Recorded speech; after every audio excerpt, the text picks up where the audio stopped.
বড় লোকদের ডাক্তার দেখানো। এই যে ম্যাডাম, আপনার রিপোর্ট চলে এসেছে, নিন দেখে নিন আপনি।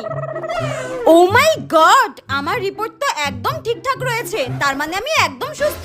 হ্যাঁ, আপনি একদম ফিট অ্যান্ড ফাইন রয়েছেন। যাক, আমি যে সুস্থ রয়েছি এটাই আমার কাছে অনেক। Thank you God. আমার যত টাকা যাওয়ার যাক গিয়ে, কিন্তু আমি যে সুস্থ রয়েছি এটাই আমার কাছে অনেক। Thank you god. এ কি, আমার তো ফিস 500 টাকা, 5000 টাকা পাঠিয়েছেন কেন?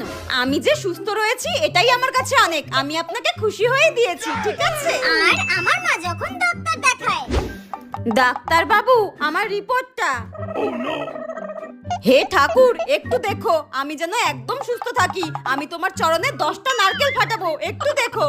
এই নিন, আপনার রিপোর্ট চলে এসেছে, আপনি একদম ফিট অ্যান্ড ফাইন রয়েছেন। হ্যাঁ, এই নিন ধরুন। হ্যাঁ, এটা কি হলো? তার মানে আমার বেকার বেকার 7000 টাকা এই রিপোর্টের পেছনে চলে গেল। হে ভগবান, বেকার